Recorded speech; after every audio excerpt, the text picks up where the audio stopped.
তো যেভাবে লিখেছেন আমি সেভাবেই পড়ছি। ভাইয়া সালাম নেবেন, আশা করি ভালোই আছেন। জানি আপনি সবসময় ভালোর দলে। গত 7 দিন অপেক্ষার পর আপনাদের ভূত এফএম এর প্রোগ্রাম শুরু হলো, যা কিনা আমার বেশ পছন্দের।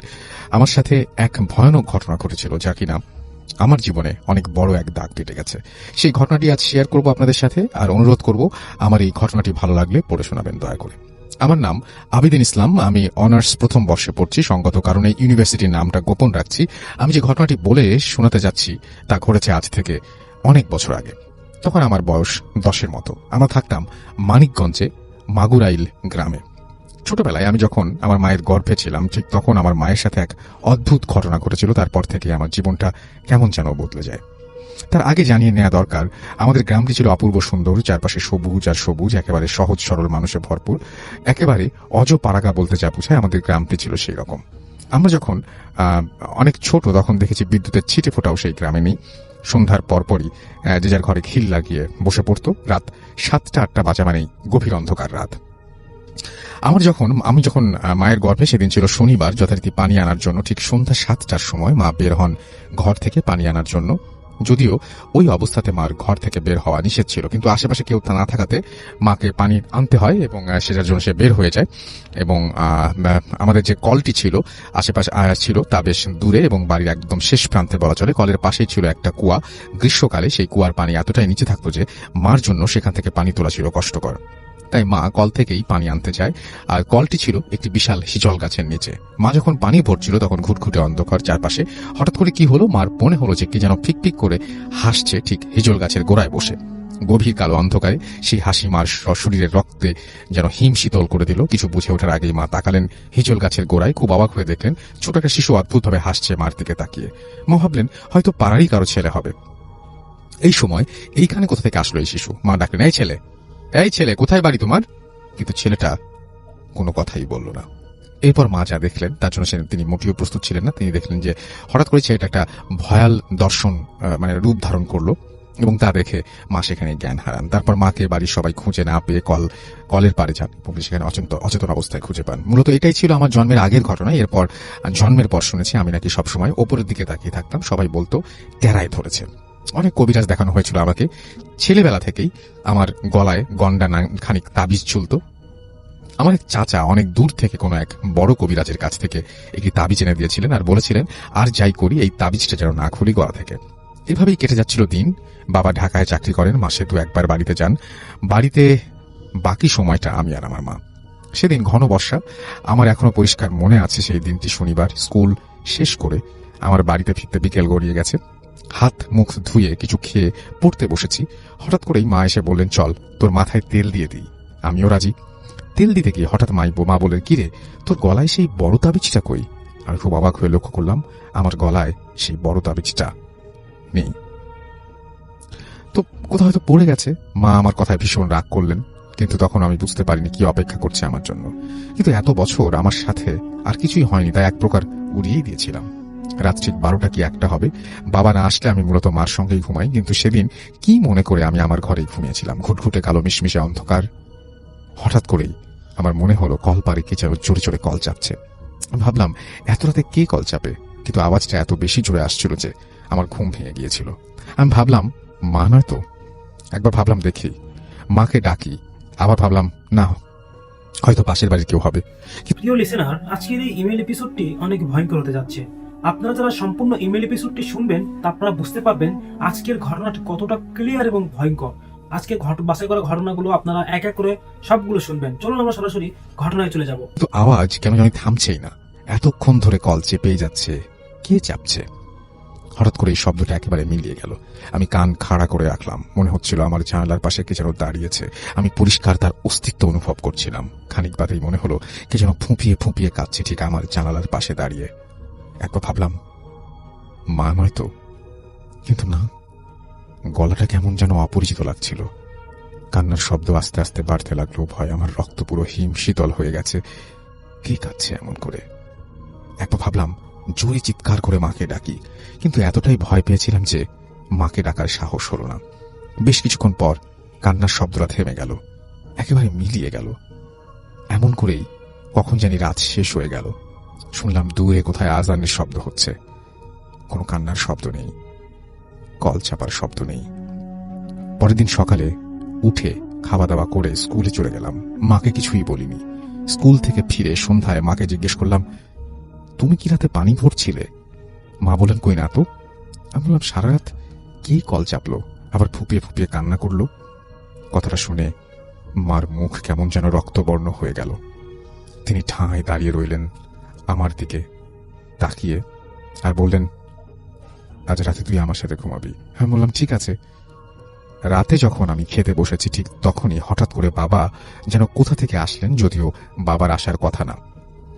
বললেন, ঢাকায় কি যেন একটা ঝামেলা হয়েছে, গন্ডগোল, অফিস বন্ধ থাকবে, তাই চলে এসেছেন। মনে হলো আমি যেন ধরে প্রাণ ফিরে পেয়েছি। যাক, বাবা চলে এসেছে। বাবা যেহেতু চলে এসেছে, অজ্ঞতা আমাকে আমার রুমে ঘুমাতে হবে রাতে। কিন্তু চিন্তা করে আবারও ভয় লাগলো, কিছু হবে না তো। এসব ভাবতে ভাবতে কখন যেন ঘুমিয়ে পড়েছিলাম। হঠাৎ করেই রাতে সেই কান্নার শব্দ, ঠিক জানালার পাশে কি যেন কাঁদছে। আস্তে করে বললাম, কে কাঁদে? কিন্তু কোনো শব্দ নেই। মনে হচ্ছিল যে মানুষটি কাঁদছে বুঝি তার অনেক কষ্ট। খানিক পরেই আমার পুরো ঘরটা কেমন একটা মোটকা গন্ধে ভরে গেল। মনে হলো কি যেন একটা আমার ঘরে এইমাত্র ঢুকেছে। গন্ধটা এত তীব্র ছিল, মনে হচ্ছিল আমার নাড়ি ভুড়ি সব মুখ দিয়ে বেরিয়ে আসবে বমির সাথে।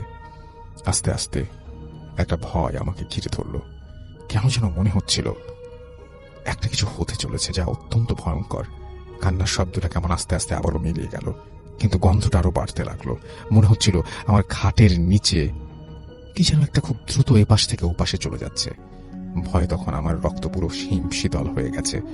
যদিও তখন গ্রীষ্মকাল ছিল, কিন্তু শীতে মনে হচ্ছিল আমার সবগুলি পশম দাঁড়িয়ে গেছে। আমি কাঁথাটা ভালো করে জড়িয়ে নিঃশ্বাস বন্ধ করে অপেক্ষা করছিলাম কি ঘটে চলেছে তার শেষ দেখার জন্য। বেশ কয়েকবার মাকে চিৎকার করে ডাকতে চাইলাম, কিন্তু গলা দিয়ে তখন কোনো শব্দই বের হচ্ছিল না। হঠাৎ করে অনুভব করলাম খুব শীতল কিছু একটা আস্তে আস্তে আমার পায়ের কাছে এসে বসলো। মনে হচ্ছিল বরফের তৈরি কোনো হাত আস্তে আস্তে আমার পায়ের ওপর চেপে বসছে। হাতটা এতটাই শীতল ছিল, ঠিক যেন মনে হচ্ছিল কোনো মৃত মানুষের হাত। আর হাতটা আস্তে আস্তে চেপে বসতে লাগলো আমার পায়ের ওপর। মনে হচ্ছিল আমায় টেনে হিঁচড়ে নামিয়ে নিয়ে যাবে খাটের নিচে। এভাবে কতক্ষণ ছিলাম আমার মনে নেই। হঠাৎ করে জ্ঞান হারাই। এরপর যখন আমার জ্ঞান ফেরে তখন আমি আমার বাবার কোলে, পুরো বাড়ি ভর্তি মানুষ। যদিও রাত তখন প্রায় 3টা কি 3:30 মতো বাজে। পরে শুনেছি আমার গুমানির মতন শব্দ শুনে প্রথমে উঠে আসে মা, তারপর বাবা। যদিও পুরো ঘরে তারা কিছুই খুঁজে পাননি, কিন্তু খুব অবাক হয়ে লক্ষ্য করেন আমার বাবা আমার বাঁ পায়ের ওপরে 5টি বড় আঙুলের দাগ। এমনভাবে বসেছিল সেই দাগ, প্রায় 1 সপ্তাহ স্থায়ী ছিল। আমার পা সেই জায়গা প্রথমে লাল, পরে কালচে হয়ে যায়। তার পরপরই বাবা আমায় মামা বাড়ি নিয়ে যান। তার ঠিক 2 বছর 2-1 বাদে বাবা আমাকে নতুন বাড়ি সাভারে নিয়ে আসেন। যদিও মার কাছে এবং চাচাদের কাছে শুনেছিলাম আমার ওপর নাকি কিসের আসর ছিল, কিন্তু সেই আসর এবং কি সে জিনিস তা আজ পর্যন্ত আমাকে বলেনি। এর ব্যাখ্যা আমি আজও খুঁজে পাইনি। মাঝে মাঝে রাতে সেই কথাগুলো মনে হলে এখনো গা শিউরে ওঠে। আপনার নামটা প্লিজ একটু বলবেন, তারপরে আপনি কোথা থেকে এসেছেন সেটা বলবেন, তারপর আপনার ঘটনা শুনবো। হ্যালো রাসেল ভাই, আমি সম্পদ পাল, আমার বাড়ি ঠাকুরগাঁয়ে। তো আমি অনেক দিন আগেই ইন্ডিয়াতে শিফট করি, এখন আমি শিলিগুড়িতে থাকি। তো ঘটনাটি আমার সাথেই ঘটে। যাই হোক, বেশি কিছু কথা না বাড়িয়ে আমি আমার ঘটনায় চলে যাই। তো ঘটনাটা ঘটে আমার কলেজ লাইফকে কেন্দ্র করে একটা হোস্টেলকে নিয়ে। তো 2013 সালে। একটু বলে রাখি, হস্টেলের একটু বিবরণটা দিয়ে রাখি, তাহলে লিসেনারদের শুনতে সুবিধা হবে, ঘটনাটা বুঝতে সুবিধা হবে। আমাদের হস্টেলটা এরকম যে হস্টেলটা 13 থেকে 14টা রুম, রেল বরাবর। প্রত্যেকটা রুমের সামনে বারান্দা, আর পুরো এদিক থেকে লম্বা বরাবর গ্রিল দেওয়া। আর সামনে বারান্দার গ্রিলটা পার করে সামনের দিকে একটু ফাঁকা, তারপরে কনের দিকে ওয়াশরুম। তো আমাকে ওয়াশরুমে যেতে গেলে দরজা খুলতে লাগবে, বারান্দার গ্রিল খুলতে লাগবে, তারপরে পায়ে হেঁটে কিছু দূর যাওয়ার পরে আমি ওয়াশরুমে যেতে হবে। কারণ ওয়াশরুমে বর্ণনাটা দেওয়ার কারণ হচ্ছে সেটা লিসেনাররা একটু পরেই বুঝতে পারবে। তো যাই হোক, তো 2013 সাল আমি সবই মাধ্যমিক পাশ করলাম। মাধ্যমিক থেকে আমি কলেজে এডমিশন নেওয়ার জন্য রংপুরে যাই। Rangpur police line school and কলেজে আমি ইন্টার ফার্স্ট ইয়ারে ভর্তি হই। তো এত ছেলে মেয়ের জন্য খুব মেস হোস্টেলে সিট পাওয়া খুবই সংকট ছিল। আমি অনেকদিন খুঁজে পাচ্ছিলাম না। তো খুঁজতে খুঁজতে খুঁজতে খুঁজতে রীতিমতো নামটা আমি বললাম না সেই হোস্টেলে, যাই হোক কিছু সঙ্গত কারণে। তো কিছুদিন পরে সেই হোস্টেলটা আমি খুঁজে পেলাম। তো পাওয়ার পরে দেখা গেল কোনো সিট নেই। যেই রুমে 3টা সিট, সেই রুমে অলরেডি 4জন করে আছে। তো এরকম অবস্থায় দেখে তো মানে ম্যাচে হোস্টেলে যে দায়িত্ব ছিল তাকে খুব অনুরোধ বিনোদ করে বলা হলো যে কিছু দিনের জন্য থাকি, পরে দেখা হলে আমি অন্য ম্যাচে চলে যাব বা অন্য রুমে শিফট করবো, এরকম কিছু একটা বললাম। তো আমি তো আমি আমাকে এমন একটা রুমে দেওয়া হলো যেটাতে 3জন ছিল, তো আমি নিয়ে 4জন হলো। আলটিমেট নতুন কলেজ, নতুন সবাই, নতুন হোস্টেল, সবার সঙ্গে পরিচিত হলাম, খুব ভালো লাগলো, সবারই খুব ভালো ব্যবহার ছিল। তো আমিও সবার সঙ্গে খুব মিশুকি ছিলাম। তো যাই হোক আমি কলেজ টলেজ আমার মতো করে করলাম। তো 7 দিন পরে দেখা গেল একটা সিট ফাঁকা হলো। তো সে প্রিপারেশন নিচ্ছিল ইউনিভার্সিটি কোচিং এর জন্য। তো রীতিমতো সে সিট ছাড়লো, ছেড়ে হয়তো অন্য কোথাও গেল, এরকম একটা কিছু। তো ছেলেটার এখানে বর্ণনাটা দিন, যে ছেলেটা সিটটা ছাড়লো। তো দেখতে এরকম যে মাথায় চুল নেই, টাক বলা চলে, আর এত কথা বলতে থাকে যে বলতেই থাকে, আর কিছু ভাবলে ভাবতেই থাকে, এরকম টাইপের আমার একটু মনে হয়েছে ছেলেটাকে। তো যাক, অত কিছু আমি পাত্তা না দিয়ে আমার সিট বা রুম ফাঁকা নিয়ে কথা আমি সেই রীতিমতো পেলাম, এদিক ওদিক না থাকে আমি শিফট করে ফেললাম। তো ঘটনাটা ঘটে 5 দিনের পর থেকে।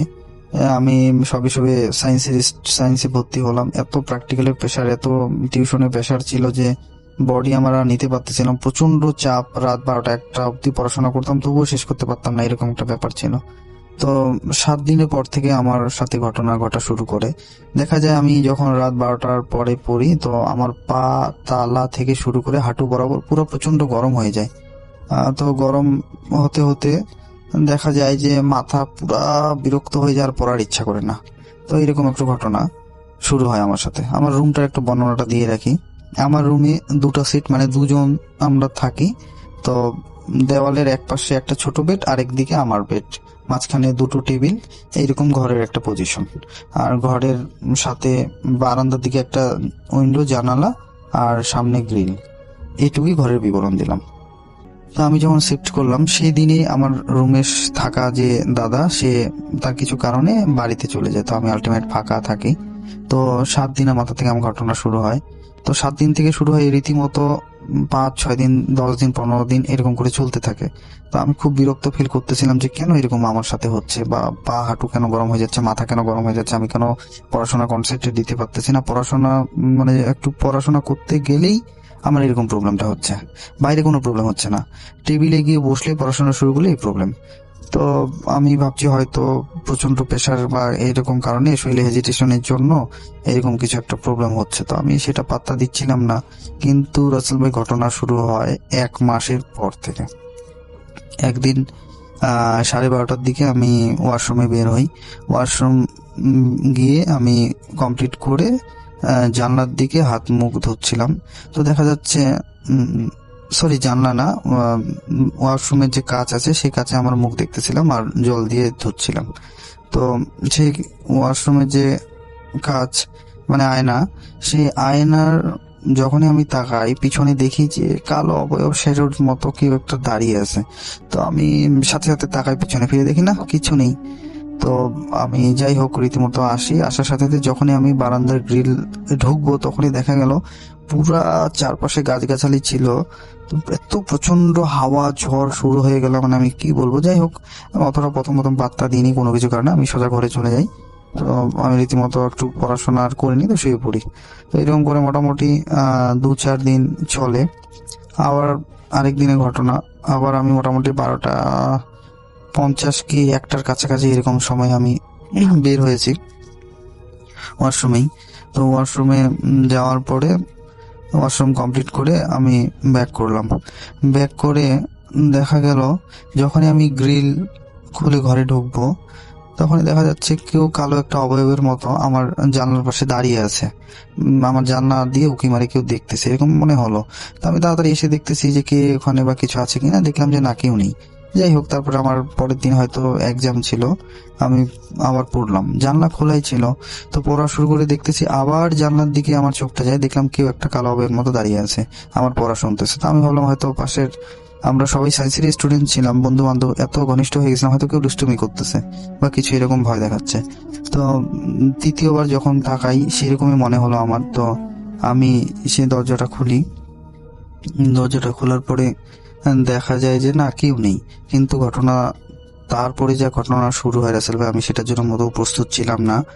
আমি যখনই পিছন ঘুরে আমার দরজা খুলে ঘরে যাব, তখনই আমাকে পিছন থেকে কেউ টেনে ধরেছে, এমন শক্ত করে টেনে ধরেছে আমার শার্ট, মানে আমি কোনো মতো এগোতে পারতেছি, পিছোতে পারছি, কোনো কিছু করতে পারতেছি না। আমি সত্যি কথা বলতে তখন আমি কোনো কিছু জানতাম না, যে শরীর বন্ধ করা মন্ত্র এটা সেটা বা অনেক কিছু, আমি কোনো কিছু জানতাম না।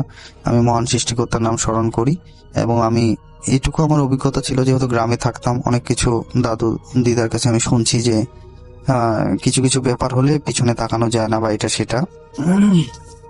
তো আমি তখন আমার উপস্থিত বুদ্ধি দিয়ে আমি বললাম যে তুমি যে হও না কেন, আহ, আমাকে তুমি ছেড়ে দাও, আমি তোমার কোনো তো ক্ষতি করিনি, তো আমাকে কেন এরকম করছো, আমাকে তুমি ছেড়ে দাও, আমি তোমার যদি কোনো ক্ষতি করি তাহলে তুমি আমাকে, আমি তাহলে এখান থেকে চলে যাব, বা তোমার যেন ক্ষতি না হয় সেটা আমি দেখবো। এইভাবে আমি আমার সাহস মতো কথাটা বললাম। তো রাসেল ভাই বিশ্বাস করুন না, তার 30 সেকেন্ডের মধ্যে আমাকে ছেড়ে দেওয়া হলো। আমি রীতিমতো তাড়াতাড়ি করে ঘরে ঢুকে আমি দরজা আটকিয়ে দিই, আটকে দিয়ে আমি আর কিচ্ছু করি না, তখন শুয়ে পড়ি। তো সেদিন বলে রাখা ভালো, আমার যে রুমমেট ছিল সে ছিল না, সে আমার রুমমেটটা এমনই ছিল যে কিছুদিন পর পরে সে বাড়িতে যেত, এরকম একটা ব্যাপার ছিল। তো ঘটনাগুলো তখনই ঘটতো যখন আমার রুমমেট আমার ঘরে থাকতো না, তো যখন থাকতো তখন সেরকম ঘটনা ঘটতো না। তো রীতিমতো ঘটনাটা ঘটে। আমি পরের দিন, যেহেতু ওই দিন রাত হয়ে গেছে অনেক, আমি আর বাড়িতে বাবা মাকে জানাইনি বিষয়টা। তো আমি পরে বাবা মাকে পরের দিন সকালে কল দিই, এরকম এরকম ব্যাপার। তো বলছে ঠিক আছে, তুমি কোনো ভয় পেও না, কিছুদিন পরে তো তোমার কলেজ ছুটি হবে, বাড়িতে আসো, তখন দেখি যে কিছু করা যায় কিনা। তো তারপরে আমি কিছুদিন এইভাবে চলে, খুব কষ্ট করে আমার দিন কাটতেছিল, পড়াশোনা কনসেন্ট্রেট দিতে পারতেছিলাম না, রীতিমতো পা গরম, এটা সেটা ভয়ে আমি কাটাতাম। তো পরের দিন আমার প্রচন্ড জ্বর চলে আসে ওই ঘটনার পরে। তো জ্বর এতটাই চলে আসে যে আমি 7 দিন টানা জ্বরে ভুগতেছিলাম, কোথাও যাইতে পারতেছিলাম না, এরকম একটা ব্যাপার ছিল। তারপরে দিনের রাতের ঘটনা, সেই জ্বরের মাঝে আমার মনে হচ্ছে কেউ আমাকে গলায় চাপে ধরে আছে, কোনো পথে আমি ছাড়াতে পারতেছি না। তখন আমি ঘুমের, মানে একটা কি বলবো, অর্ধেক ঘুম অর্ধেক জাগনা, এরকম একটা সিচুয়েশন। তো পুরোপুরি আমার ঘুম ভেঙে যায়। তো আমি আমার যতটা শক্তি ছিল সেই শক্তি দিয়ে আমি কিছু একটাকে সরানোর চেষ্টা করি। তো সরানোর পরে আমি দেখলাম যে সেই দিনও, মানে এরকম একটা ব্যাপার, সেই দিনও সেই রুমমেট আমার রুমে ছিল না, এরকম একটা ব্যাপার ছিল। তো যাই হোক, পরে তার কিছুদিন আমি খুব কষ্ট করে দিন কাটাই। তো জানি না কি হয়, এরকম একটা ভয় পেয়েছিলাম, রাত্রে আর সেরকম বেরোতাম না ওয়াশরুমে যাওয়ার জন্য। তো তারপরে তারপরে আমাদের কলেজ ছুটি হয় ভ্যাকেশনের জন্য। তো আমি বাড়িতে যাই, বাড়িতে গিয়ে আমার এক কবিরাজ দাদার সঙ্গে মিট হয়, মানে বাবা আমাকে বললো ওনার কাছে যাও, আমি তোমার সবকিছু ঘটনা বলেছি, তো তুমি যাও, তোমাকে ডাকছে। তো আমি ওনাকে কল করলাম, তো উনি বললো এখানে আসো, আমি গেলাম। তো বললো কি কি বিষয়, আমি সম্পূর্ণ ঘটনা খুলে বললাম। বললো যে ঠিক আছে, সেরকম কোনো ব্যাপার নেই, তুমি দুটো তাবিজ নিয়ে যাও, একটা কোমরে পরবা, একটা বাহাতে পরবা। বললাম ঠিক আছে, কোন দিন পরবো? বলছে আজকেই পরবা সন্ধ্যাবেলায়, এরকম এরকম সময়। তো যাই হোক, আমি সেই রীতিমতো কাজ করলাম। সেটা করার পরে দেখা গেল আমাদের ছুটি শেষ হয়ে গেল। তারপরে আবার আমরা সেই রংপুরে আমার যাওয়া হলো। তো গিয়ে দেখা গেল আমরা 5-6 জন ম্যাচে এসেছি, নতুন নতুন 2-1 দিনের মধ্যে আবার সব ভরপুর হয়ে গেল হোস্টেল। তো সেরকম 5-7 দিনে কোনো সেরকম আর কিছু হয় নাই। তো ম্যাচে যাওয়ার 9ম দিনে আমার সঙ্গে এই ঘটনাটা ঘটে, যেটার জন্য আমি একবারে প্রস্তুত ছিলাম না। তো আমি আলটিমেট আবার 1টা 10 কি 15 মিনিটে আমি রাত্রে আবার ওয়াশরুমে গেছি। তো এরকম ব্যাপার হয়, রাত্রে ওয়াশরুম যাওয়ার কারণটা হচ্ছে যে পড়তে পড়তে এতটা টাইম চলে যায়, আর সবাই ম্যাচে তাড়াতাড়ি ঘুমিয়ে পড়ে, এইবার কাউকে সেভাবে ডাকাও হয় না, আর প্রজেক্টর যে আর প্র্যাকটিক্যালি সবকিছু কমপ্লিট করতে রাত হয়ে যায়। তো এরকম একটা বিষয়, আর স্বাভাবিকভাবে মানে জল পিপাসা পেতেই থাকে, এবার ওয়াশরুমে যেতেই হয়, এরকম একটা ব্যাপার এসে যায় আর কি আমাদের। তো যাই হোক, সেদিন আমি যাই, মানে খুব ভয় ভয় লাগতেছিল। আমি ওয়াশরুম কমপ্লিট করে আবার সেই আয়নায় আমি মুখ হাত ধুচ্ছিলাম, আবার ধুতে ধুতে দেখি পিছনে কালো অবয়ব একটা কেউ দাঁড়িয়ে আছে। তো আমি এবার প্রচন্ড ভয় পেয়ে যাই, কিন্তু এটুকু ভরসা ছিল যে আর যাই হোক সে আমার ক্ষতি কিছু করতে পারবে না, কারণ আমার কাছে কিছু আছে। তো সে আমাকে একটা আরবি কি উর্দু ভাষায় কিছু একটা বোঝাচ্ছে বা বলতেছে, আমি সেটা বুঝতে পারতেছিলাম না, এরকম একটা কিছু। তো আমি ভাবতেছিলাম যে আমি কখন এখান থেকে আমার ঘরে যেতে পারবো, এরকম একটা আমার মানে পজিশন ছিল যে আমি দৌড়াবো নাকি কি করব, এরকম একটা ব্যাপার ছিল। তো 30 সেকেন্ড কি 1 মিনিট এরকম একটা জিনিস ছিল। তো আমি খুব ভয় পাচ্তেছিলাম না, আমি কিছু বুঝতে পারবো না যে কি করব। এরকম সময় আমি পিছনে তাকাই, দেখি যে না, কিছু নেই। তারপরে আমি রীতিমতো দৌড়াতে যাই, দৌড়াতে গিয়ে আমি পড়ে যাই। পড়ে গিয়ে আমি একটু আঘাতও পাই। তাড়াহুড়া করে গিয়ে আমি বারান্দার গেট লাগিয়ে, ঘর লাগিয়ে আমি শুয়ে পড়ি। তো এই ঘটনাটা আমি পরের দিন আবার সে কবিরাজ দাদুকে বলি যে এরকম এরকম ঘটনা, আমাকে কিছু একটা সে আকার ইঙ্গিতে বোঝাচ্ছে, আমি কিছু তার ভাষা বুঝতে পারতেছি না। তো আমাকে সে বলল যে তুমি এক কাজ করো, তুমি যে ঘরে থাকো তো সেই ঘরে সিট তুমি ছেড়ে দাও, তুমি অন্য ঘরে শিফট করো। তো যেই বলা সেই কাজ, সিট ফাঁকাই ছিল, তখন আমি তাড়াতাড়ি করে সেই রুমটা চেঞ্জ করলাম। এখানে বলে রাখা ভালো, আমার যে রুমমেট ছিল সেই রুমমেট, এর মধ্যে আগে যে রুমমেট ছিল সে কিছু কারণে আমাদের হোস্টেল ছেড়ে দেয়, নতুন রুমমেট আসে। তো সে এরকম একটা ছেলে ছিল যে কলেজ যেত না, টিউশনও খুব কম যেত, সারাদিন ফোনে ব্যস্ত থাকতো, কানে হেডফোন দিয়ে সারাদিন কি দেখতো না দেখতো অতটা কিছু আমি অতটা কথা বলার টাইম পেতাম না। পড়াশোনা, টিউশন যেতাম, কলেজ যেতাম, এরকম করে দিন কাটতো। তো সেইভাবে অতটা কথা বলারও অতটা সময় হতো না। সেও সায়েন্সে ছিল, কিন্তু সে একটু পড়াশোনা ফাঁকিবাজি করতো। যাই হোক, যার যার নিজের ব্যাপার, সেটা ভেবেই আমি তখন চেঞ্জ করি রুমটা। তো চেঞ্জ করার পরে দেখা যায় যে না, তেমন আমার সঙ্গে আর কোনো প্রবলেম হচ্ছে না, আর ভয়ও সেরকম লাগতেছে না। পরে আমি বলে রাখা ভালো, আমার ঘটনাটা মোটামুটি এখানে সমাপ্ত হয়। কিন্তু পরে আমি লক্ষ্য করি, আমি যে রুমটাতে ছিলাম সেই রুমে পরে নতুন ছেলে আসে হোস্টেলে, মানে নতুন ছেলে আসে, সেই আমার যে রুমটা, আমার যে সিটটা ফাঁকা ছিল সেই সিটে উঠে। কিন্তু হাইস্ট 15 থেকে 20 দিন, হাইস্ট 1 মাস 7 দিন, এর বেশি কেউ সেই রুমে টিকতে পারে নাই। এটা আমার চোখে দেখা, কেউ টিকতে পারে নাই। আর পরে দেখা যায় সেই যে ছেলেটা যে সায়েন্সের ছিল, সে ফোনে যে সবসময় হেডফোনে কথা বলতো, বই টই কিছু একটা দেখতো এরকম, পরে দেখা গেল সেই ছেলেটা রীতিমতো আস্তে আস্তে আস্তে আস্তে অ্যাবনর্মাল হয়ে যেত, ঘর থেকে বেরোতো না, দরজা বন্ধ করে থাকতো, কি করতো না করতো আমরা সবাই ডাকাডাকি করতাম, মানে একটা ইয়ার্কি ছলে বলতাম যে কি হয়েছে কি হয়েছে, তবুও সে গেট খুলতো না, এরকম একটা বিষয় থাকতো। আর আরেকটু বলে রাখা ভালো, তো এই আমার ঘরে এই ঘটনাটা হওয়ার জন্য আমরা কারণবশত একদিন আমরা হোস্টেলের উপরে উঠি। তো হোস্টেলটা উপরে টিন ছিল, তো মই দিয়ে উপরে উঠি। তো ওঠার পরে দেখা যায় যে আমার যেখানে প্রবলেমটা হয় তার পিছনে একটা নারকেল গাছ, সেই নারকেল গাছটা আমার বেড থেকে শুরু করে মাথা অবধি পুরোটাই তার গাছ মানে তার পাতা দিয়ে আচ্ছাদন করা। তো এই জিনিসটা দেখার পরে আমি বুঝতে পারি হয়তো নারকেল গাছে কিছু একটা, হয়তো কিছু আছে, এরকম একটা হয়তো খারাপ বা অশুভ কিছু একটা জিনিস হয়তো আছে। তো যাই হোক, এই ছিল আমার ঘটনা রাসেল ভাই। ভালো লাগলে লিসেনারদের সঙ্গে শেয়ার করবেন, আর আপনি ভালো থাকবেন, আর আমার জন্য দোয়া করবেন। আমি এখন ইন্ডিয়ায় থাকি, যদি পারি অবশ্যই দেশে আসে আপনার সঙ্গে যোগাযোগ করব এবং স্টুডিওতে আসার চেষ্টা করব। আমার কাছে আরো অনেক ঘটনা আছে, তো এগুলো আমি আস্তে আস্তে আপনাকে পাঠাবো। থ্যাংক ইউ রাসেল ভাই। আমি এরশাদ, উত্তরা থেকে। জি। আসসালামু আলাইকুম লিসেনার্স। জি। আমি আজকে যে ঘটনাটা বলবো এটা আমার এক ফ্রেন্ডের ঘটনা।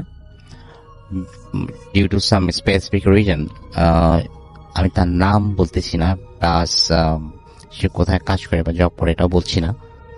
আমি অনেক কষ্ট করে ওর কাছ থেকে পারমিশন নিয়েছি এই ঘটনাটা বলতে পারি লিসেনারদের শোনানোর জন্য। It's a love story with the jenny.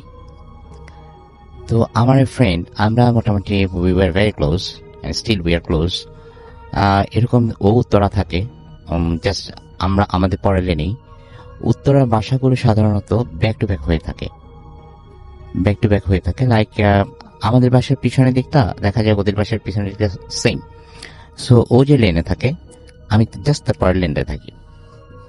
আমাদের এরকম প্রত্যেকদিন কথা হয়, আমাদের ফ্রাইডেতে, হলিডেতে তো আমাদের কথা হয়। তো সাডেনলি 2-3 দিন ওর কোনো খবর নেই। তো থার্ড ডেতে আমি ওর বাসায় গেলাম, গিয়ে ওর বাসায় উঠে আন্টিকে জিজ্ঞেস করলাম, আন্টি হোয়াট অ্যাবাউট হিম? তো আন্টি বলছে যে কি জানে বাবা, ওর কি হয়েছে, সারাদিন শুধু ঘুমায়। তো আমি বললাম যে সারাদিন শুধু ঘুমায়, কি অসুস্থ? বলে না অসুস্থ না, কিন্তু ও খাওয়া দাওয়া করে না, সে সকাল থেকে ঘুমায় আর উঠে রাত 11টা-12টার দিকে, তারপর কি করে না করে আমি তখন ঘুমিয়ে যাই, আবার সকালের দিকে ঘুমায়। আচ্ছা, তখন দেখলাম যে আসলে ঘুমাচ্ছে, আমি কিছু না বলে চলে আসছি, অফিসেও যায় না। তারপরে আবার 2 দিন পরে লাইক 5th ডেটে আমি গেলাম, এবং ওদিনকে মোটামুটি আমি আন্টিকে বললাম যে aunty I want to see him. Aunty বলে হ্যাঁ বাবা, দেখো দেখো কি হয়েছে, একটু দেখো, উঠাতে পারেন না। তো আমি গিয়ে ওকে মানে অনেকবার ডাকাডাকি করলাম। সো দেখলো আমাকে, তাকালো, আবার ঘুমায় পড়লো। তখন আমি করলাম কি, একটু মানে বাথরুম থেকে পানি এনে ওর চোখে মারলাম। তখন সে আমার সাথে মিসবিহেভ করলো, মানে বিহেভ যে প্লিজ আমার একটু ঘুমাইতে দেয়, আমি সারা রাত ঘুমাতে পারি না, এমনি খুব যন্ত্রণার মধ্যে আছে। সাধারণত সে এটা করে না, ইউজুয়ালি আমাদের অনেকদিন ফ্রেন্ডশিপ, এবং এটা ইজ ভেরি আনইউজুয়াল যেটাও করলো। তখন আই ওয়াজ রিয়েলি শকড। আমি কিছু না বলে আমি আন্টিকে বললাম, আন্টি আসলে মনে হয় একটু টায়ার্ড আর কি, আমি ঠিক বুঝতে পারলাম না, তো দেখি আমি কয়েকদিন পর আসবো। এরকম করে আরো কয়েকদিন চলে গেল। সো যেহেতু সে আমার সাথে দ্য ফার্স্ট টাইম কোনো রাফ একটু মিসবিহেভ করলো, এই জন্য আমি ইচ্ছে করে যাই একটু, আই ওয়াজ বিট শকড, আমি ইচ্ছে করে যাইনি। কিন্তু ওরকম ওর ফোনে যখন ফোন করে অলওয়েজ এটা বন্ধ পাচ্ছি, দিনের বেলা বন্ধ পাচ্ছি, রাতের বেলা বন্ধ পাচ্ছি। এরকম করতে করতে প্রায় 15 ডেটে, 15 ডেটে রাত 12টার সময় আমার বাসার কেয়ারটেকার আমাকে কল করলো আমাদের ফ্ল্যাটে, যে ও আমার সাথে দেখা করতে চায়। তো আমি ওকে ফোনটা দিতে বললাম, আমি বললাম যে এটা একটা সময় হলো। আমিও একটু যেহেতু ছিল, শক ছিলাম তার বিহেভিয়ারে, আর এতদিন পরে হঠাৎ করে রাত 12টার সময়, এবং আমার প্যারেন্টস অ্যালাউ করবেন না নিচেতে। তারপর আমাকে সব রিকোয়েস্ট করলো, দোস্ত একটু নিচে আসো। তো আমি আমার মাকে বলে আমি নিচে গেলাম।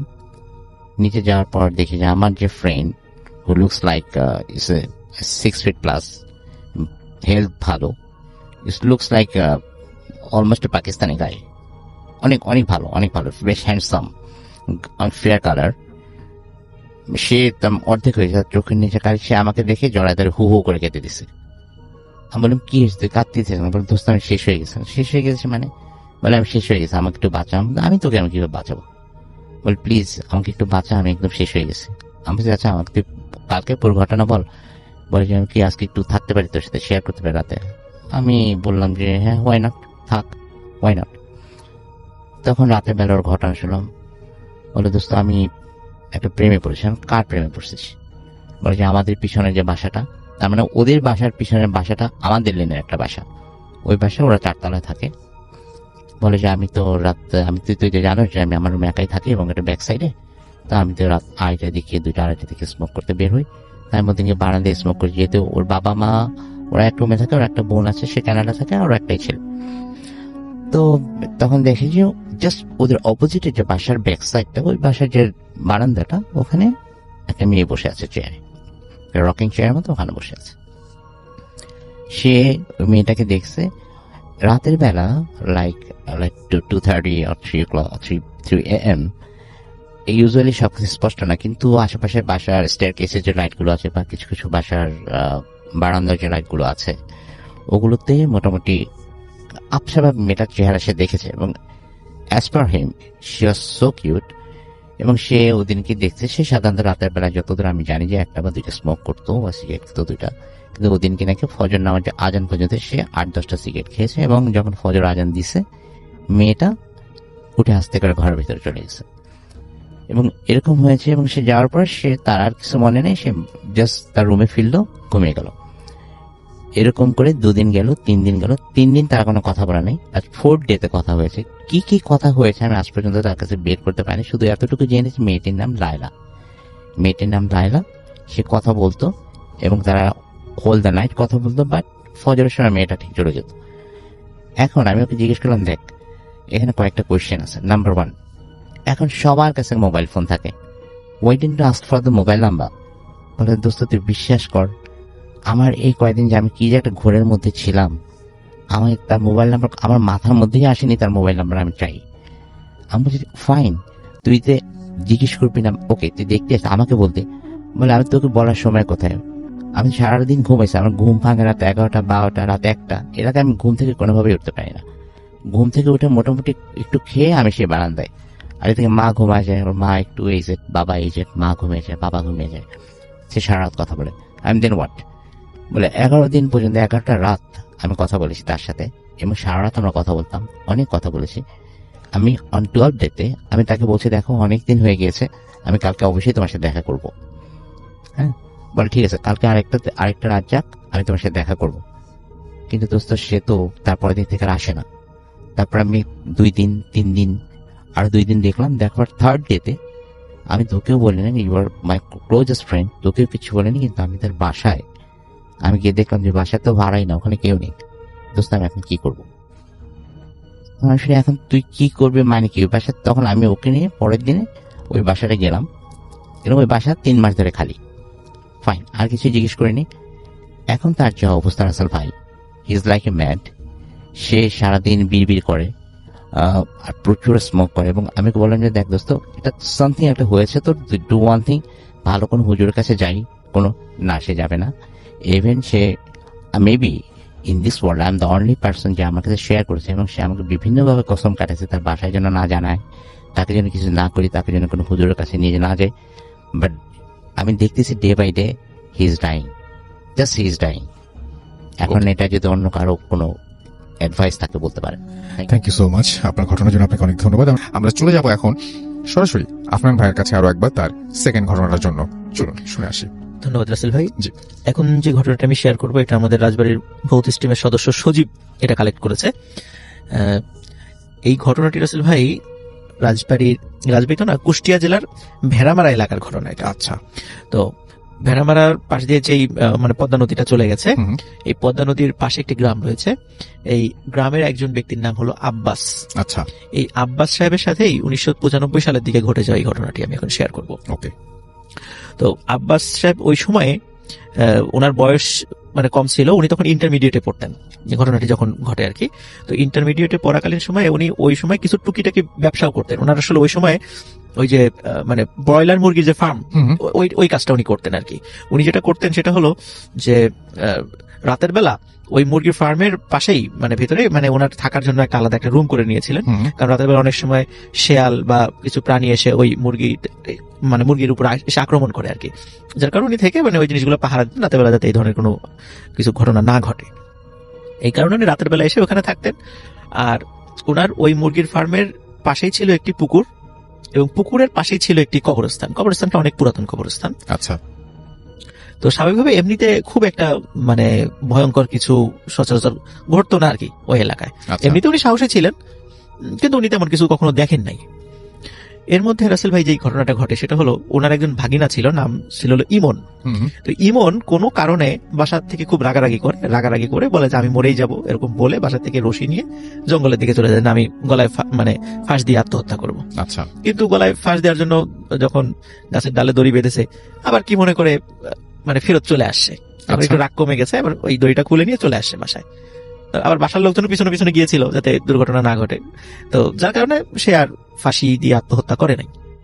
কিন্তু এরপর থেকে ইমনের সাথে একটা ঘটনা ঘটা শুরু করে। ইমন প্রায় রাত্রে স্বপ্ন দেখে জেগে উঠতো এবং বলতো যে কেউ ওই জঙ্গলের ভিতর থেকে তাকে ডাকছে এবং বলছে যে তুই আত্মহত্যা কর। এরকম নাকি ও প্রায় বলতো, এবং অনেক সময় দেখতো মানে ওদের ওই ইমনের পরিবারের লোকজনের মানে ভাষ্য অনুযায়ী মাঝে মাঝে ইমন রাতের বেলা দরজা খুলে বের হয়ে যেত এবং হাতে ওই যে দড়ি নিয়ে। এখন ওই পরিবারের সদস্য তখন তাকে ঠেকাতো, তখন বলতো যে কি ব্যাপার, আমি কি করছিলাম আমি তো নিজেই জানি না। তখন তাকে পাহারা দেওয়া শুরু করে আর কি, যাতে করে ও রাতের বেলা একা একা বাইরে বেরোতে না পারে। কিন্তু দুঃখজনক ব্যাপার হলো রাসেল ভাই যে ও কিন্তু কিছুদিন পরে সত্যি সত্যি সুইসাইড করে। আচ্ছা। তো কেন কিভাবে, ওর সাথে কারো কোনো ঝগড়াও হয় নাই, ওই যে একবার রাগারাগি হয়েছিল, এরপর আর কখনো কোনো বিষয়, এবং সে খুব স্বাভাবিকই ছিল, শুধু ওই একটা ব্যাপার ছাড়া যে সে রাতের বেলা ওই মানে বাইরে চলে যেত। এই ব্যাপার ছাড়া তখন সবাই ধারণা করে, অনেক সময় আমরাও রাসেল ভাই শুনেছি এবং অনেকেই এটা হয়তো জানেন, যে কেউ যদি একবার সুইসাইড করার চেষ্টা করে বা অ্যাটেম্প নেয়, ওই দড়িটা যদি থাকে বাড়িতে, তখন মাঝে মাঝে এই ধরনের ঘটনা কিন্তু আসলে ঘটে। এটা অনেকেই জানেন আর কি। এবং আমি আমার নানা বাড়ি যেখানে ছিল, আমার নানা বাড়ির পাশে এরকম একটা ঘটনা ঘটেছিল, এটা আমি জানি, অন্য কোনো সময় এক সময় বলবো আর কি। তো তখন সবাই ধরে নেয় যে ওই প্রথমবার অ্যাটেম্প নিয়েছিল, ওই কারণেই সে মারা গেছে। হুম। এটা মানে গ্রামের প্রচলিত একটা বিশ্বাস অনুযায়ী এটা ঘটেছে, নিয়ে আসলে অন্য কারো মাথা ব্যথা ছিল না। তো তাকেও ওই আব্বাস সাহেবের মানে মুরগির ফার্মের মানে একটু দূরেই যে কবরস্থানটা সেখানে দাফন করা হয়। এবং আব্বাস সাহেব ইমনকে খুব ভালোবাসতেন, ভাগিনা তো খুব ভালোবাসতেন আর কি। তো মাঝে মাঝে ওই মুরগির ফার্মে একই সাথে দুইজন ঘুমাতেন, হুম। গল্প করতেন সারা রাত। তো যার কারণে উনি নিজেও খুব মানে ভেঙে পড়েন তার ভাগিনার এই মৃত্যুতে। আচ্ছা। 7-8 দিন পর আব্বাস সাহেব হঠাৎ ওই মুরগির ফার্মে রাত্রি থাকাকালীন সময় হঠাৎ করে একটু স্বপ্ন দেখেন যে ইমন কবরস্থান থেকে বের হয়ে আসছে। বের হয়ে এসে ওই যে পাশে যে পুকুরটা রয়েছে, এই পুকুরে সে ঠিক যেমন গরু ছাগল যেভাবে পানি খায়, মাথা মানে মুখ লাগিয়ে পানি খায়, ঠিক ওইভাবে সে হামু দিয়ে সে পানি খাচ্ছে। তো এই জিনিসটা দেখে মানে সে স্বপ্ন দেখার পরে তার ঘুম ভেঙে যায়। এরকম সে কয়েকটা দিন দেখে এরকম এই ঘটনা, যে কবর থেকে বের হয়ে আসছে, মানে কবরস্থান থেকে বের হয়ে আসছে, এসে ওই পুকুরে সে পানি খাচ্ছে। তো এই মনে করেন একটা নিছক স্বপ্ন বা দুঃস্বপ্ন, ইমনের কথা অনেক চিন্তা করে, সে খুব ভালোবাসতো, হয়তো এই কারণে সে এটা দেখতে পারে, কিন্তু এই স্বপ্নের আসলে ওনার কাছে কোনো ব্যাখ্যা ছিল না। এর কয়েকদিন পর রাসেল ভাই যেটা হয় সেটা হলো, উনি হঠাৎ কি মনে করে, ওই দিন আবার খুব গরম পড়েছিল, আবার চাঁদনি রাতও ছিল। তো ওনার যে রুমটা ছিল ওই মুরগির ফার্মের সাথে থাকা, ওই রুমের জানালা উনি খোলা রাখেন আর কি। তো জানালাটা ছিল ওই পুকুরের দিকে, এবং ওই দিক দিয়ে জানালা খোলা থাকলে পুকুরটাও দেখা যায়, দূরের কবরস্থানটাও দেখা যায়। তো উনি যখন জানালা দিয়ে রাতের বেলা ঘুম ভেঙে গেছে, উনি যখন তাকালেন, উনি দেখলেন যে কি যেন পুকুর ঘাটে পানি খাচ্ছে, এবং মনে হচ্ছে ঠিক ওই যে উনি যেভাবে স্বপ্ন দেখেছেন ওরকমই। উনি প্রথমে ধারণা করেছিলেন যে হয়তোবা কোনো প্রাণী হবে, এরা পানি খাচ্ছে, কিন্তু ওনার মনে হচ্ছিল এটা মানুষের মতো দেখা যাচ্ছে। এবং হঠাৎ ওই প্রাণীটা যখন পানি খেয়ে মাথাটা উঁচা করেছে, তখন এই আব্বাস সাহেবের সাথে চোখাচোখি হয়ে গেছে। এখন দেখে ওইটা আর কেউ না, ওইটা যে স্বপ্নে দেখেছে ইমনকে, ওইটা সেই ইমন। এবং এটা দেখার পরে খুব ভয় পান, যদিও উনি সাহসী ছিলেন, কিন্তু হঠাৎ করে দৃশ্য দেখে তো যে কারো ভয় পাওয়ার কথা। উনি তাড়াতাড়ি ভয় পেয়ে জানালা বন্ধ করে দেন এবং দোয়া কালাম পড়া শুরু করেন। এবং উনি খুব ভালোভাবেই ফিল করছিলেন যে কেউ একজন এই মুরগি ফার্মের পাশ দিয়ে খুব হাঁটাহাঁটি করছে, মানে বারবার হাঁটাহাঁটি করছে, কারণ ওখানে শুকনো পাতা ছিল, শুকনো পাতায় মর্মর শব্দ হচ্ছিল। এবং আর একটা বিষয় রয়েছে, সেটা হলো ওই মুরগিগুলো চিৎকার চেঁচামেচি করছিল, কিন্তু উনি ভয়ে বাইরে যাচ্ছিলেন না। আচ্ছা। তো এটা ছিল মানে প্রথম দিনের ঘটনা, যখন আচ্ছা। উনি সামনাসামনি একদম প্রত্যক্ষ করেন। হুম হুম। ওই ঘটনাটি উনি আবার পরিবারের সাথে শেয়ার করেন, আচ্ছা। যে আমি তো এরকম আগে কয়েকদিন স্বপ্ন দেখেছিলাম, কিন্তু এই যে এই বিষয়টা তো আমি দেখলাম। হুম। তখন হঠাৎ করে মানে এরপর থেকে রাসেল ভাই যে ঘটনাটা ঘটে, প্রায় রাত্রেই ওই উনি যখন রাত্রে ওখানে ঘুমান মুরগি পাহারা দেওয়ার জন্য, তখন ওই বাইরে এসে ইমন ডাকাডাকি করে, আব্বাস মামা আমার কবরে থাকতে খুব কষ্ট হচ্ছে, তুমি একটা কাজ করো, তুমি কবরের একটা পাশ ভেঙে দাও, মানে একটু ফুটো করে দাও, তাহলে আমার মানে আমি কবর থেকে বের হয়ে আসতে পারি।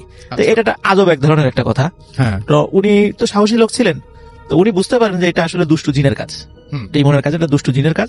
তখন উনি বলেন যে তোর যদি এতই ক্ষমতা থাকে এখানে উঠা, মানে এখানে আসার জন্য এই যে হাঁটাহাঁটি করছিস, তো তুই নিজেই তো কবর ভেঙে উঠে আসতে পারিস, হুম। তো এটা আবার বলার কি দরকার আছে। হুম। তখন মানে আর কোনো কথা বলে না। হুম। মানে আব্বাস সাহেব বুঝতে পেরেছে যে এটা আসলে দুষ্টু জিনের কাজ। আচ্ছা। তারপর থেকে রাসেল ভাই আব্বাস সাহেব যেমন রাতের বেলা ওখানে থাকা বন্ধ করে দেন, সেই সাথে আব্বাস সাহেবের সাথে কোনো কিছু আর ঘটে না, উনি স্বপ্ন আচ্ছা। দেখেন না, কিছু ঘটে না। হঠাৎ উনি খবর পেলেন যে ওনার পাশের গ্রামের এক মুরব্বীকে জিনে ধরেছে। অনেকেই বলছেন যে পাশে জিনে ধরেছে। আর আরো অদ্ভুত ব্যাপার হলো যে উনি যখন পজেসড হন, তখন তার গলার কণ্ঠস্বরটা নাকি ইমনের মতো হয়ে যায়। আচ্ছা। তো অনেকে ইমনের কণ্ঠস্বর তো চেনেন, তো ইমনের মতো কণ্ঠস্বর হয়ে যায়, এবং মানে অনেক ধরনের আজব আজব কথা বলেন। এখন সত্যি মানে আব্বাস সাহেব উনি এইটার সত্যতা যাচাই করার জন্য যান হুম। ওই পাশে, এবং যে গিয়ে দেখেন ওই মুরব্বীকে শিকল দিয়ে বেঁধে রাখা হয়েছে, এবং যাওয়ার সাথে সাথে ওই মুরব্বী আব্বাস সাহেবের দিকে তাকিয়ে হেসে দেয় এবং বলে, এবং কথা বলা শুরু করে যে কি রে, ভয় পেয়েছিলি, তোর সাথে আমি কথা বলতাম, যে মুরগির ফার্মে আসতাম, এই জিনিসগুলো যখন ওনার সাথে কথা বলে, হুম। তখন উনি বুঝতে পারে যে উনি তো খুব সাহসী লোক, হুম। যে এটা মানে নিঃসন্দেহে এটা একটা দুষ্টু জিনের কাজ, আচ্ছা। এটা কোনো আত্মার কাজ না। হুম। তখন উনি পরামর্শ দেন ভালো কোনো মানে হুজুরের দিয়ে তাকে ট্রিটমেন্ট করানোর জন্য। এর মধ্যে এক রাত্রে রাসেল ভাই কি হয়, ওই মুরব্বী ওই শিকল ছিঁড়ে বের হয়ে যান। হুম। এখন বাড়ির লোকজন কোথাও খুঁজে মানে দেখা যায় নাই, সবাই হই হট্টগোল শুরু করে, সবাই মিলে খোঁজা শুরু করে, কেউ হ্যারিকেন নিয়ে, কেউ টর্চ নিয়ে খোঁজা শুরু করে, এবং সবাই মানে খুঁজতে খুঁজতে যখন ওই পুকুর পাড়ে যায়, ওই কবরস্থানের কাছে, তখন গিয়ে দেখে যে ওই মুরব্বী ওই পুকুর ঘাটে ঠিক যেভাবে ওই যে মানে গরু ছাগল যেভাবে পানি খায় ওইভাবে পুকুর থেকে পানি খাচ্ছে, ঠিক যেভাবে আব্বাস সাহেব দেখেছিলেন ইমনকে পানি খেতে। তো এই দৃশ্যটা উনি দেখেন। হুম। তো সবাই মিলে যখন মানে তাকে করা হয়, মানে যখন উনি টের পান, ওই মুরব্বী টের পান যে অনেক লোক কাছে চলে আসে, তখন উনি ওইখান থেকে এক দৌড়ে উনি কবরস্থানে চলে যান। কবরস্থানে গিয়ে ওই ইমনের কবরের পাশেই উনি সেন্সলেস হয়ে পড়ে যান আর কি।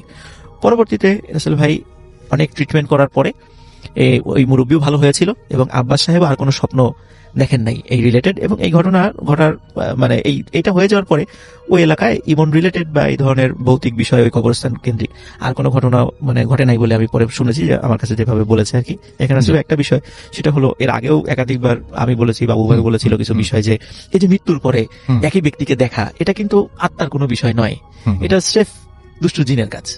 অনেকে আমরা এটা ভুল করি, এটা কিন্তু দুষ্টু জিনের কাজ। আমরা যদি এটা সতর্ক থাকি তাহলে কিন্তু আল্লাহর অশেষ রহমতে যেই আল্লাহর কালাম যেগুলো আছে এগুলো দিয়ে বা ভালো আল্লাহ ব্যক্তিদেরকে দিয়ে এটা কিন্তু খুব সহজেই সমাধান করা যায়, মানে ঝাড়ফুঁক করে এটা ভালো করা যায়। এটা কোনো আত্মার ব্যাপার এগুলো থাকে না।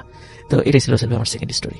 ওকে, থ্যাংক ইউ সো মাচ। আপনার দ্বিতীয় ঘটনার জন্য আপনাকে অনেক অনেক ধন্যবাদ। চলুন শুনে আসি আমাদের প্রথম নতুন যারা জয়েন করলেন তাদের মধ্যে প্রথম জনের অর্থাৎ তৃতীয় অতিথির ঘটনা। আপনার নামটা প্লিজ একটু বলবেন, কোথা থেকে এসেছেন সেটা বলবেন, তারপর আপনার ঘটনা শেয়ার করবেন। হ্যালো লিসেনার, আমার হোম ডিস্ট্রিক্ট নড়াইল, আমি ওল্ড ঢাকা থেকে এসেছি। জি। তো রাসেল ভাই, আমি মেইন ঘটনায় চলে যাচ্ছি। আমার ঘটনাটা বেসিক্যালি মাছ ধরা কেন্দ্র করে। তো আমি ছোটবেলা থেকেই মাছ ধরার প্রতি আমার খুবই নেশা ছিল, এখনো নেশা আছে। সেক্ষেত্রে অ্যাবাউট 8 ইয়ার্স এগো, 8 বছর আগে বর্ষাকালে আমি তখন নানা বাড়ি থেকে পড়াশোনা করতাম। তো একদিন রাত্র 9টা বাজে বা 10টা বাজে এরকম টাইমে অনেক বৃষ্টি হচ্ছে, এত পরিমাণে বৃষ্টি হচ্ছে যে বাহিরে বা ভিতরে কারো কথা বা কোনো ধরনের কোনো যোগাযোগ এরকম বন্ধ, মানে কেউ কিছু শুনতেও পাচ্ছে না, ভালো করে দেখাও যাচ্ছে না। তো এক পর্যায়ে আমার মামা আমাকে বলল যে আজকে অনেক মাছ হতে পারে নদীতে। তো যে কথা সেই কাজ, আমরা দুই মামা ভাগ্নে আমরা রাত্রেবেলা 12টার দিকে বের হয়ে পড়ি মাছের সন্ধানে, মাছ ধরার সন্ধানে। তো ফার্স্ট টাইমে আমরা বিলের এক ধারে গেলাম, সেখান থেকে অনেকক্ষণ মাছ ধরলাম। তো রাসেল ভাই, সেখানে আমাদের কোনো প্রবলেম হয় নাই। তো আমরা এক পর্যায়ে চিন্তা করলাম যে আমাদের তো এখানে অনেক মাছ ধরা হলো, তো আমরা নদীতে যাই নাই, তো আমরা এখন নদীতে যাব। তো আমার মামা বললো আচ্ছা ঠিক আছে চলো, দুজনে আমরা কম্বিনেশনটা ভালো ছিল। তো আমরা নদীর ধারে গেলাম। বলে রাখি রাসেল ভাই, আমার নানাদের যে ঘরটা, বাড়িটা, দুই পাশে দুই বাগান, আর ঘরের পেছনে হচ্ছে নদী। তো আমার বাম দিকে মানে যে বাগানটা, সেই বাগানের নিচে হচ্ছে আমরা প্রথমে মাছ ধরতে গেছি। তো রাসেল ভাই, আমরা প্রথমে কয়েকটা মাছ ধরার পরে কিছুক্ষণ পরে মামা এক জায়গায় টর্চ ফেললো, গ্রামে ফসকা বলে, অনেকে কোচ বলে সেই মাছ ধরার যন্ত্রটা। তখন প্রথমে লাইটটা ওখানে ফেলার পরে, টর্চটা ফেলার পরে দেখে বড় একটা মাছ, শোল মাছ জাতীয়, প্রায় 1.5 থেকে 2 কেজি ওজনের। তো রাসেল ভাই, আমরা দুজনেই অনেক হলাম যে মাছটা ধরতে হবে। তো মামা যখন ওই মাছের উপর আঘাত করলো, ফার্স্ট টাইম আঘাত করলো, তখন আমিও দেখছি, মামাও দেখছে, মাছের গায়ে ওই স্টিলের যে ওটা ঢুকছে। ঢোকার পরে মামা যখন ওটা টান দিল, তখন আর কোনো মাছ নাই, ব্লাঙ্ক। তো আমরা দুজনে অবাক হলাম যে কেন মাছটা আমাদের আসলো না, ফুটে আসলো না। তো আমরা তখন ওটাকে করে ইগনোর করে সামনের দিকে গেলাম। তো কিছুক্ষণ পর আমার মামা বললো যে আবার একটু দেখা যাক। তো আমরা এখন ব্যাক করলাম, ব্যাক করে এসে দেখুন আবার মামা টসটা ফেলে, তখন দেখে মাছটা আবার ওখানে আছে। তো কিছুক্ষণ আমরা ওয়েট করলাম, তখন মাছটাকে আবার যখন ওখানে ফুটালাম, আমরা দেখছি ফুটছে। এরপরে যখন আমরা ওটা উঠাই নিয়ে আসছি, ওটা ব্লাঙ্ক। এরপরে মামা বলছে আর এর পিছনে দৌড়ায় লাভ নেই, আমরা সামনের দিকে যাই। আমরা সামনের দিক থেকে অনেক মাছ টাছ ধরলাম, অনেক কিছু ওখান থেকে ঘুরলাম। ঘুরে আবার যখন ব্যাক করছি, মামা বললো যে তাহলে আর একবার দেখা যাক যে এই জায়গাটা আমাদের কেন এরকম হলো। তো এখন এই মেইন ঘটনাটা এখান থেকে শুরু। তো যখন মামা লাইটের টর্চটা, আলোটা যখন ফেললো ওই জায়গাটাতে, দেখলো মাছটা আবার ঘোরাঘুরি করতেছে। তো মামা এবার করে ভালো মতো আবার ওটার উপর করলো, ফুটালো। তো আমিও দেখছি ওটা ফুটছে। এরপরে কি হলো রাসেল ভাই, যখন এবার টান দিবে, তখন বাগানের উপরে অনেক বাঁশের যে বাগানগুলা ওখানে আছে। তো যখন টান দিবে, তখন 10-15টা বাঁশ একসাথে ফাড়লে যে পরিমাণে শব্দ হয়, এত বিকট একটা শব্দ আমরা শুনতে পেলাম অনেক জোরে। তো আমরা তখন সবকিছু ফেলে ওখান থেকে দৌড়ে আমাদের বাড়ি চলে আসলাম, নানাদের বাড়িতে চলে আসলাম। আসার পরে আমার রাত্রেবেলায় খুবই দুশ্চিন্তায় গেল। সকালে আমার গায়ে প্রচন্ড জ্বর, মামা অনেক ভয় পাইছিল। তো এরপরে ঝাড়ফুঁক করে আমরা মোটামুটি কাভার করি, আমাদের ফিজিক্যাল কন্ডিশনটা যতটা উইক ছিল সেটাকে আমরা রিকভার করি। তো আসলে ভাই একটা জিনিস বলে রাখি যে গ্রাম অঞ্চলের যত জেলে আছে এবং যারা 20 বছর 50 বছর ধরেও মাছ ধরে, অনেক থেকে ছোটবেলা থেকেই, তারাও দেখবেন রাসেল ভাই এই মাছ ধরাকে কেন্দ্র করে অনেক ঘটনা শিকার হয়, অনেক হিউজ ঘটনা শিকার হয়। অনেকে অনেক জিনিস দেখে, কেউ মাছ ধরতেছে, পেছন থেকে তার মাছের পাত্র থেকে মাছ নাই, মাছ উধাও, এরকম অনেকে আছে। আমাদের জানা পরিচিত অনেকের এরকম ঘটনা আমাকে বলছে যে এরকম মাছ ধরতেছি, মাছ নাই, মাছ খেয়ে ফেলছে, কেসে নিচ্ছে সেটা আমরা নিজেরাও জানি না, হারাই গেছে। ঠিক আছে ভাই, এটা আমার ঘটনা। থ্যাংক ইউ ভাই আমাকে আবার সুযোগ করে দেওয়ার জন্য। Most welcome. আমরা চলে যাব আমাদের দ্বিতীয় অতিথির কাছে এবং আপনার কাছ থেকে একটা ঘটনা শুনতে চাই এবং আশা করছি যে এই ঘটনাটি আপনাদের অনেক ভালো লাগবে। চলুন শুনি।